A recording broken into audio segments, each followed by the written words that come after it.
భారత రాజ్యాంగ నిర్మాత డాక్టర్ బిఆర్ అంబేద్కర్ దేశ ప్రజల హృదయాల్లో చిరస్థాయిగా నిలుస్తారని గ్రామ సర్పంచ్ చల్లా భారతి అన్నారు. సామలకోడు మండలం బోయినపూడి గ్రామంలో డాక్టర్ బిఆర్ అంబేద్కర్ జయంతి సందర్భంగా అంబేద్కర్ చిత్రపటానికి పూలమాలలు వేసి నివాళులర్పించడం జరిగింది. ఈ కార్యక్రమానికి గ్రామ సర్పంచ్ చల్లా భారతి, వైస్ సర్పంచ్ చల్లా శ్రీనివాస్, కూటమి నాయకులు పప్పుల విజయ్ కుమార్, గ్రామ సెక్రటరీ, కూటమి నాయకులు, వార్డు మెంబర్స్ పాల్గొన్నారు. అనంతరం గ్రామ సెక్రటరీ సాయితేజ స్థానంలో కొత్తగా వచ్చిన సెక్రటరీ జీవి శేఖర్ రెడ్డి ఛార్జ్ తీసుకోవడం జరిగింది. గ్రామంలో ఎన్ఆర్జీఎస్ పథకంలో చేపట్టే పనుల గురించి మనం గతంలోనే ఆమోదించిన యాక్షన్ ప్లాన్ ఇచ్చేసాము. ఏం పనులు ఇచ్చారో మీ అందరికీ తెలుసు. ఇంకేమైనా ఆ పనులుగా కొత్త పనులు ఏమైనా ఉంటే ఈ గ్రామ సభ ద్వారా మనం తీర్మానం చేసి మనం ఎండీ గారు పంపిస్తాం. ఎండీ గారు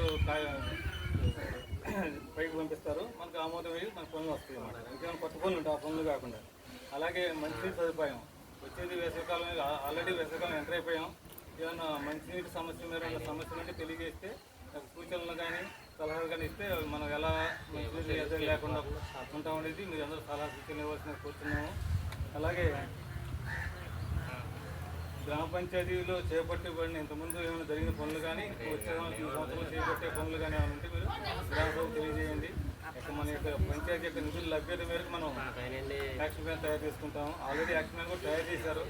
ఇంకేదైనా ఉన్నా కూడా మనం ఇంపార్టెంట్ అయితే మనం చేసుకోవచ్చు.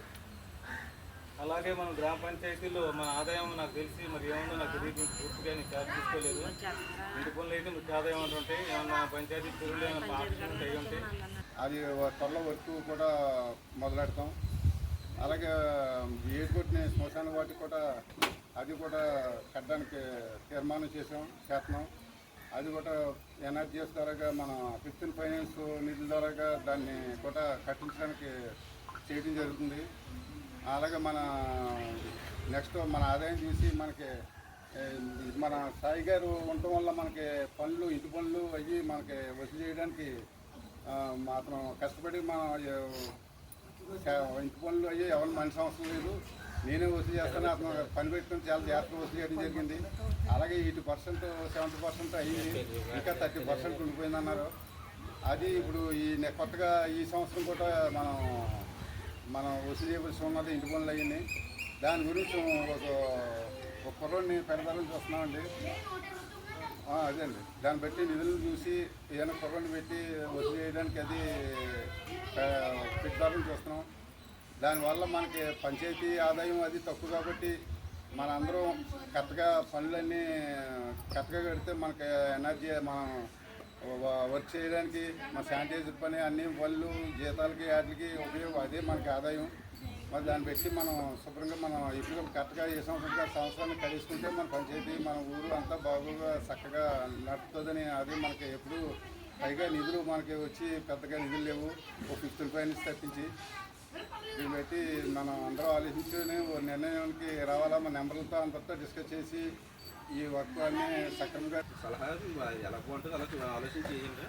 అది మన ఇంత చిన్న పంచాయతీ 2,50,000 రూపాయలు ఖర్చు పెడతాం అన్నది గవర్నమెంట్ నుంచి వచ్చినప్పుడు చేయించుకుందామని నా ఉద్దేశం. గవర్నమెంట్ నుంచి ఎలాగా మనకి బరియర్ గ్రౌండ్కి డెవలప్మెంట్కి వస్తాయి, ఈ ట్రిప్ కానీ వచ్చే ట్రిప్ కానీ బరియర్ గ్రౌండ్ డెవలప్మెంట్కి వస్తాయి. అది గ్యాంగ్ షాపులు లాంటి పెద్ద పంచాయతీకి అయితే 2,50,000 అంటే పెద్ద లెక్క కాదు, కానీ మనకి చాలా ఎక్కువ నా ఉద్దేశం. మనకు ఆల్రెడీ ఒక నీళ్ళు తొట్టి ఒకటి శాంక్షన్ అయింది. ఆ నీళ్ళు తొట్టి మనకి ఎప్పుడూ ఉపయోగం ఉండదు కనుక ఆ రోజు శుభ్రం చేసుకుంటారు. శుభ్రం చేసుకుంటే మనకి ఎక్కడ మోటార్ ఉంది కనుక 4 బకెట్లు ఏదో వేసుకుంటే స్నానం చేసి వచ్చేస్తారు. గవర్నమెంట్ నుంచి వచ్చినప్పుడు కంపల్సరీగా అక్కడ ట్యాంక్ పెట్టి చేయించేలోగా మేము మాట్లాడుతున్నాం. ఇంకా ఈ శాంక్షన్ అవ్వలేదు. దానికోసం వేస్ట్ చేయడం అనవసరం నా ఉద్దేశం. దాని బదులు మనకి కరెంట్ స్తంభాలు ఉన్నాయి, అక్కడక్కడ కరెంట్ స్తంభాలు కంపల్సరీగా వేయాలి. వేయాలని అడుగుతుంటే కంపల్సరీగా మనం డబ్బులు కట్టేస్తేనే కానీ అవి వేసే ఉద్దేశం లేదు. మన పంచాయతీ తరఫున ఒక అర్జెంటుగా ఇలాంటి చిన్న శానిటైజర్, కరెంట్ స్తంభాలు ముఖ్యమైనవి చేయించుకుంటే బాగుంటుందని నా ఉద్దేశం.